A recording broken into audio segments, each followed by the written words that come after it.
the abuses of the cult. They keep getting hung up on those years which are stuck in our throats, 37 and 38, and memory begins to make it seem as though arrests were never made before or after, but only in those 2 years. Although I have no statistics at hand, I'm not afraid of erring when I say that the wave of 1937 and 1938 was neither the only one nor even the main one, but only one, perhaps, of the three biggest waves which strained the murky, stinking pipes of our present sewers to bursting.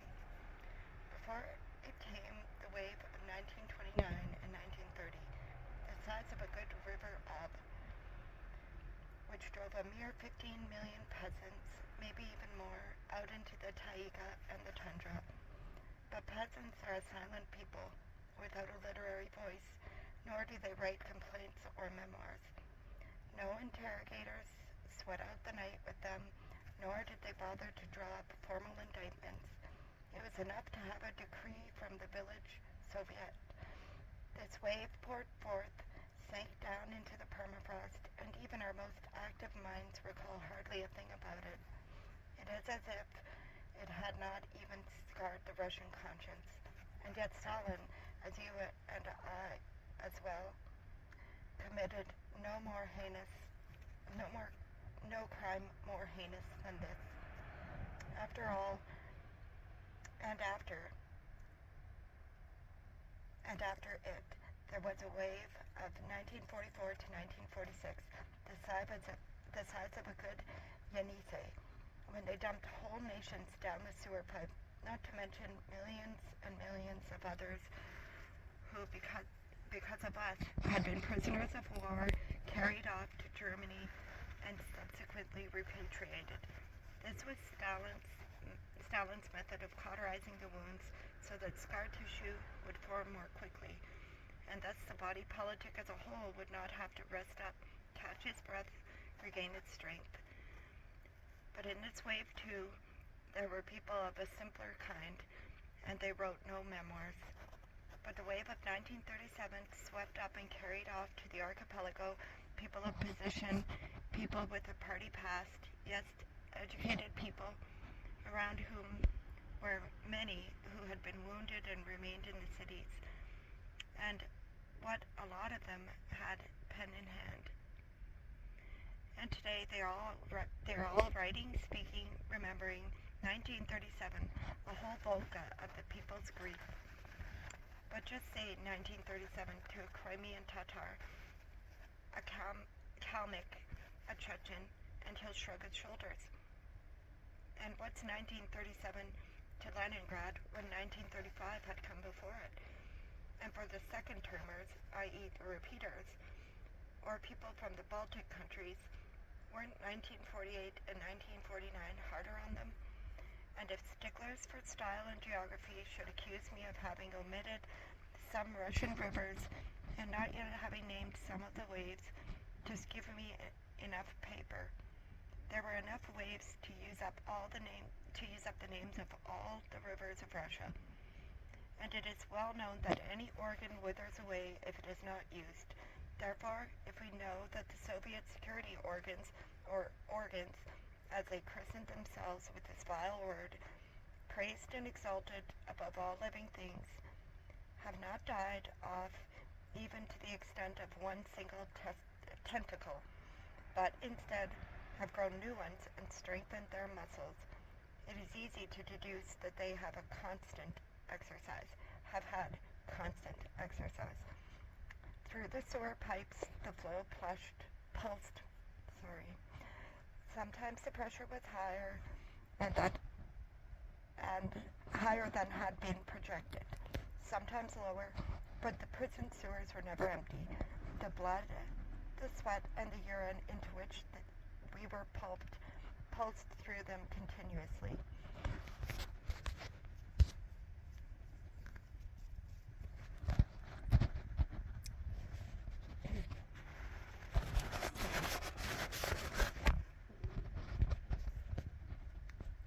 The history of this sewage system is the history of an endless swallow and flow, flood alternating with ebb and ebb again with flood, waves pouring in, some big, some small, brooks and rivulets flowing in from all sides, trickles oozing in through the gutters, and then just plain individually scooped up droplets. The chronological list which follows, in which the waves made up of millions of arrested persons are given equal attention with ordinary streamlets of unremarkable handfuls, it is quite incomplete, meager, miserly, and limited by my own capacity to penetrate the past. What is really needed is a great deal of additional work by survivors familiar with the material. In compiling this list, the most difficult thing is to begin.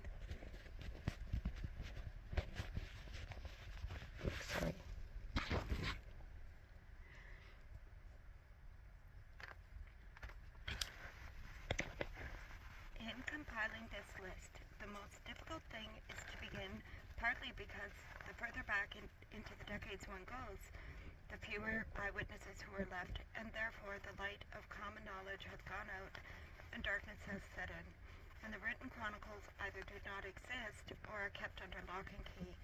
Also, it is not entirely fair to consider in a single category the especially brutal years of the Civil War and the first years of peacetime, when mercy might have been expected. But even before there was any civil war, it could be seen that Russia, due to the makeup of its population, was obviously not suited for any sort of socialism whatsoever. It was totally polluted. One of the first blows of the dictatorship was redirected against the cadets, the members of the Constitutional Democratic Party. Under the Tsar, they had constituted the most dangerous ranks of the revolution, and under the government of the proletariat, they represented the most dangerous ranks of reaction. At the end of November 1917,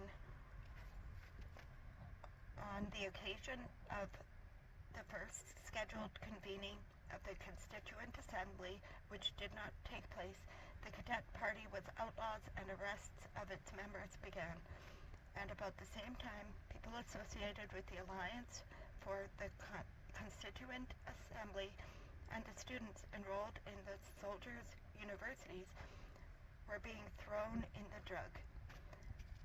Knowing the sense and spirit of the revolution, it is easy to guess that during these months, such central prisons as Ch.2 in Petrograd and the Butyrki in Moscow, and many provincial prisons like them, were filled with wealthy men, prominent public figures, generals and officers, as well as officials of ministries and of the state apparatus who refused to carry out the orders of the new authority. One of the first operations of the Cheka was to arrest the entire committee of the All-Russian Union of Employees. One of the first circulars of the NKVD in December 1917 stated,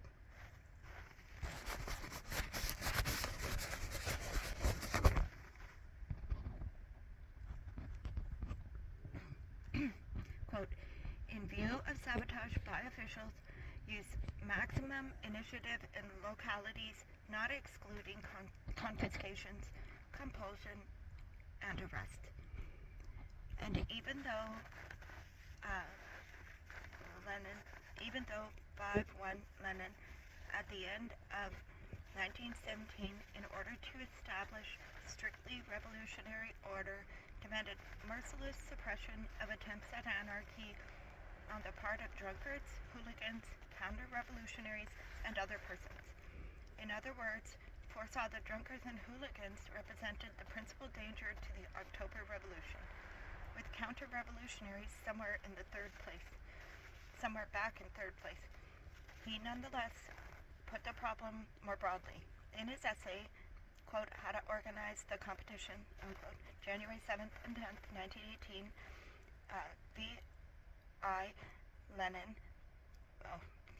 Vladimir Lenin proclaimed the common united purpose of purging the Russian land of all kinds of harmful insects, unquote. And under the term insects, he included not only all class enemies, but also workers malingering at their work. For example, the typesetters of the Petrograd Party printing shops. That is what time does. It is difficult for us nowadays to understand how workers who had just become dictators were immediately inclined to malinger at work they were doing for themselves. And then again, in what block of a big city, in what factory, in what village, are there not saboteurs who call themselves intellectuals? True, the forms of insect purging which Lenin conceived of in this essay were most varied. In some places, they would be placed under arrest, in other places, set to cleaning latrines. In some, after having served their time in punishment cells, they would be handed yellow tickets. In others, parasites would be shot. Elsewhere, you could take your pick of imprisonment or punishment at forced labor of the hardest kind. Even though he perceived and suggested the basic directions of punishments should take, Vladimir Ilyich proposed that, quote, communes and communities, unquote, should compete to find the best methods of purging. How horrific.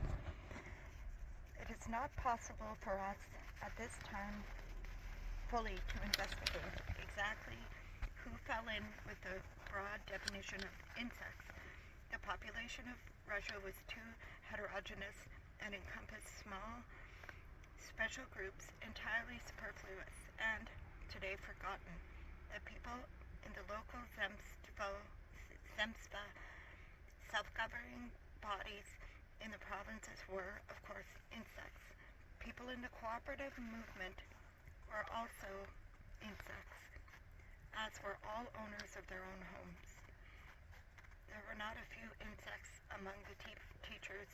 There were not a few insects among the teachers in the gymnasiums. The church parish councils were made up almost exclusively of insects, and it was insects, of course, who sang in church choirs.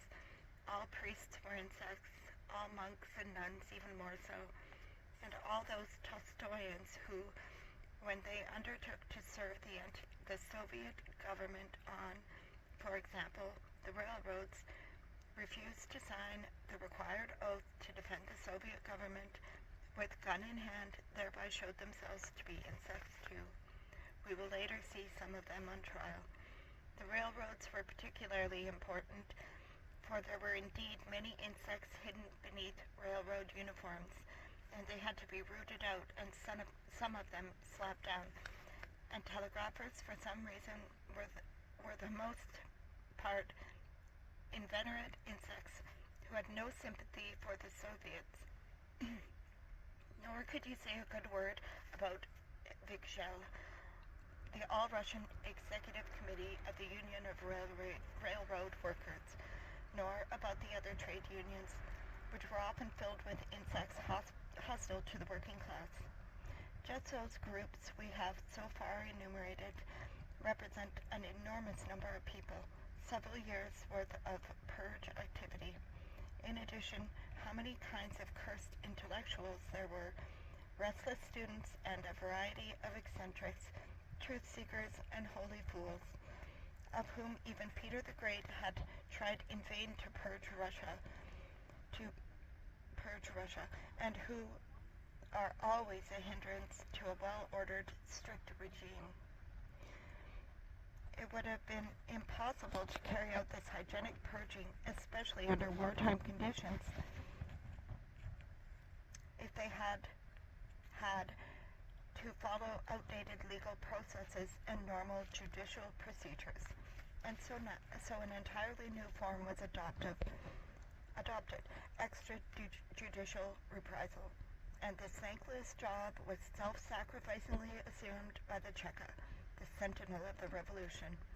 which was the only punitive organ in human history that combined in one set of hands investigation, arrest, interrogation, prosecution, trial, and execution of the verdict. In 1918, in order to speed up the cultural victory of the revolution as well, they had begun to ransack the churches and throw out the relics of saints, and to carry off church plate. Popular disorders broke out in defense of the plundered churches and monasteries. Here and there, the alarm bells rang out, and the true Orthodox believers rushed forth, some of them with clubs. Naturally, some had to be expended right on the spot, and others arrested. In considering now the period from 1918 to 1920, we are in difficulties. Should we classify among the prison waves all those who were done in before they even got to prison cells? And in what classification should we put those whom the committees of the poor took behind the wing of the village Soviet or to the rear of the courtyard and finished off right there? Did the participants in the clusters of plots uncovered in every province, 2 in Ryazan, 1 in Kostroma, Vyshny Volochysk, and Velizh, several in Kiev, several in Moscow, 1 in Saratov, Chernigov, Astrakhan, Seliger, Smolensk, Babrusk, the Tambov Cavalry, Chembar, Veliki, Luki, Mistival, etc., at least succeed in setting foot on the land of the archipelago, or did they not? And are they therefore not related to the subject of our investigations? Bypassing the repression of the now famous rebellions, Yaroslavo, Murom, Rybinsk, Arzamas, we know of certain events only by their names. For instance, the Kalpino executions of June 1918. What were they? Who were they?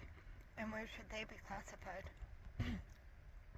There is also no little difficulty in deciding whether we should classify among the prison waves or on the balance sheets of the Civil War those tens of thousands of hostages, i.e.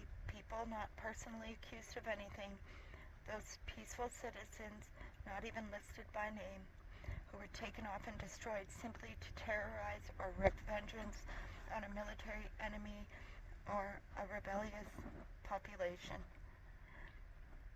After August 30th, 1918, the Indicate BD ordered the localities to arrest, quote, to arrest immediately all right social revolutionaries and to take a significant number of hostages from the bourgeoisie and military officers, unquote. This was just as if, for example, after the attempt of Alexander Ulyanov's group to assassinate the Tsar, not only its members, but all of the students in Russia and a significant number of Zemstva officials had been arrested. By decree of the Defense Council, February 15, 1919, apparently with Lenin in the chair, the Cheka and the NKVD were ordered to take hostage peasants from those localities where the removal of snow from railroad tracks, quote, was not proceeding satisfactorily and, quote, if the snow removal did not take place, they were to be shot. At the end of 1920, by decree of the Council of the People's Commissars, permission was given to take Social Democrats as hostages too. But even restricting ourselves to ordinary arrests, we can note that by the spring of 1918, a torrent of socialist traitors had already begun that was to continue without slackening for many years. And all these parties, the SRs, the Mensheviks, and the anarchists, the popular socialists, had for decades only pretended to be revolutionaries. They had worn socialism only as a mask, and for that they went to hard labor, still pretending. Only during the violent course of the revolution was the bourgeois essence of these socialist traitors discovered. What could be more neutral than to begin arresting them? Soon after the outlawing of the cadets, the dispersal of the Constituent Assembly, the disarming of the Przebrzeński and other regiments, they began in a small way to arrest, quietly at first, both SRs and Mensheviks. After June 14, 1918, the day members of these parties were excluded from all the Soviets, the arrests proceeded in a more intensive and more coordinated fashion. From July 6th on, they began to deal with the left's SRs in the same way, though the left's SRs had been cleverer and had not gone on pretending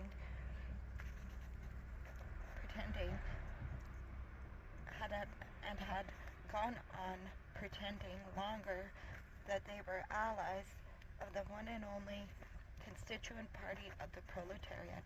From then on, it was enough for a workers' protest, a disturbance, a strike to occur at any factory or in any little town, and there were many of them in the summer of 1918 and in March of 1921.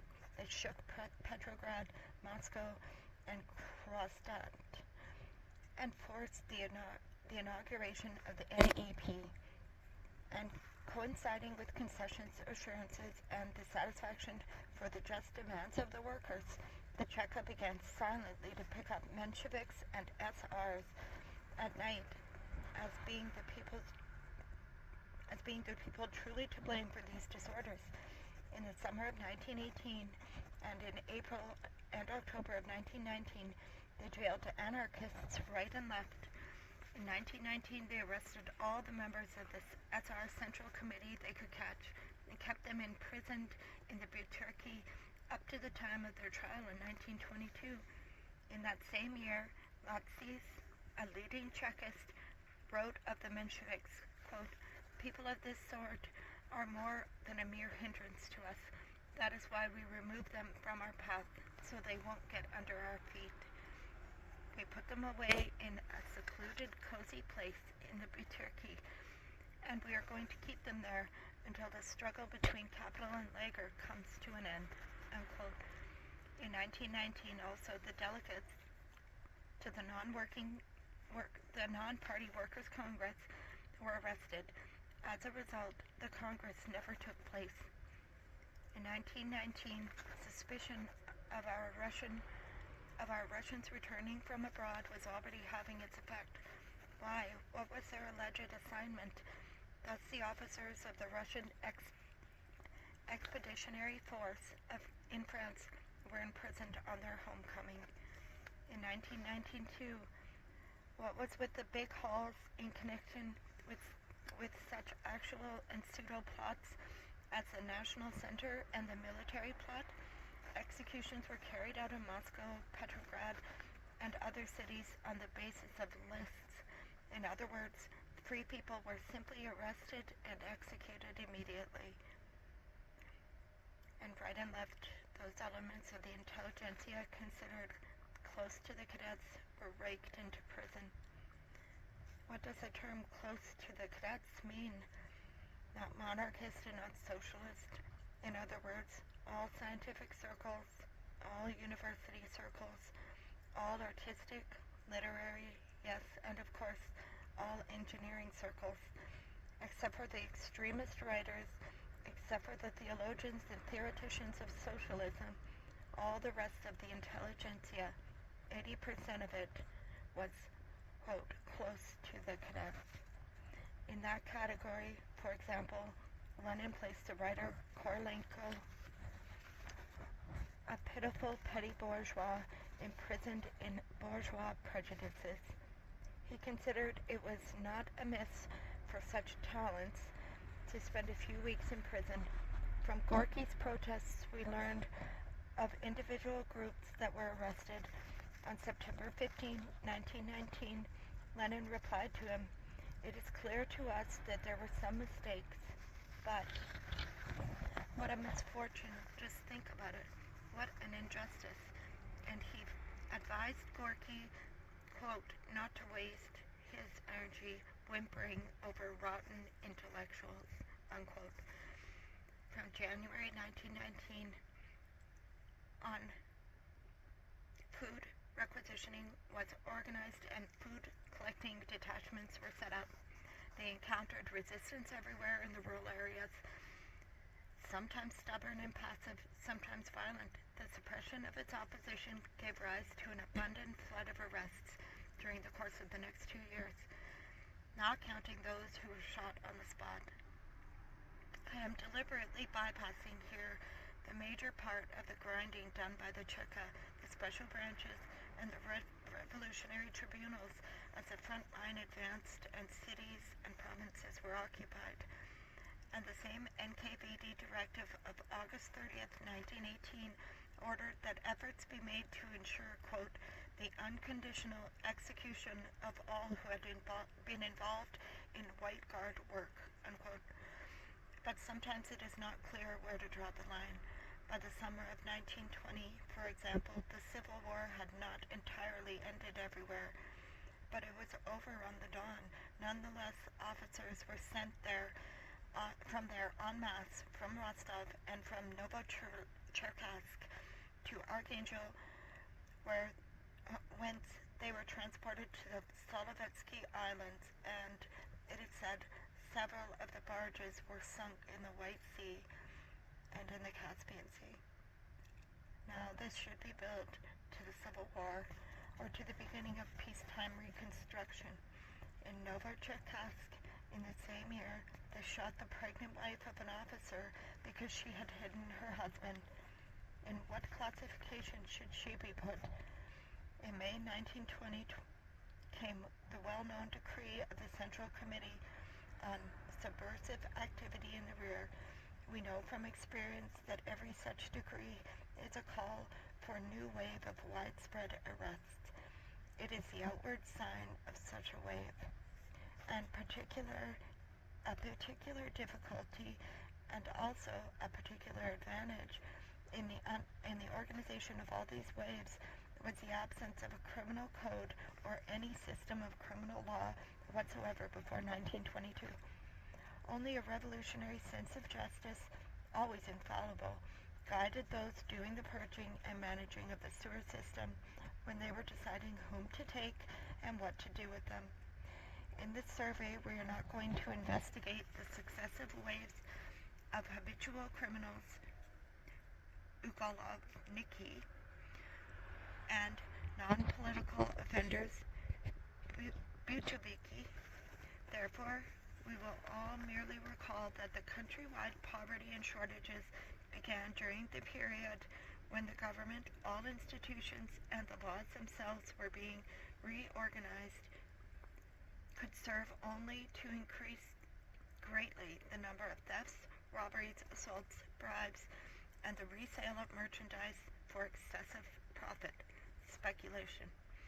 Even though these crimes prevented less danger to the existence of the Republic, they too swelled the waves of They too had to be repressed. I apologize. Even though these crimes presented less a danger to the existence of the Republic, they too had to be repressed, and their own waves of prisoners served to swell the waves of counter-revolutionaries. And there was speculation too of a purely political character, as was pointed out in the decree of the Council of People's Commissars signed by Lenin, July 22, 1918. Quote, those guilty of selling or buying up or keeping for sale in the way of business food products which have been placed under the monopoly of the Republic, in brackets, a peasant keeps grains for sale in the way of business. What else is his business anyway? Back to the quote. Those guilty of selling or buying up or keeping the sale in the way of business food products which had been placed under the monopoly of the Republic, imprisoned for a term not less than 10 years, combined with the most severe forced labor and confiscation of all their property. From that summer on, the countryside which had already been strained to the utmost limits, gave up its harvest year after year without compensation. This led to peasant revolts and, in the upshot, suppression of the revolts and new arrests. It was in 1920 that we knew, or failed to know, of the trial of the Siberian Peasants' Union, and at the end of 1920, the repression of the Tambov Peasants' Rebellion began. There was no trial for them, but the main drive to uproot the people from the Tambov villages took place mostly in June 1921. Throughout the province, concentration camps were set up for families of peasants who had taken part in the revolts. Tracts of open field were enclosed with barbed wire, strung on posts, and for 3 weeks every family of a suspected rebel was confined there. If within that time the man of the family did not turn up to buy his family's way out with his own head, they sent the family into exile. Even earlier, in March 1921, the rebellious Kronstadt sailors, minus those who had been shot, were sent to the islands of the archipelago via the Trubetskoy bastion of the Peter and Paul fortress.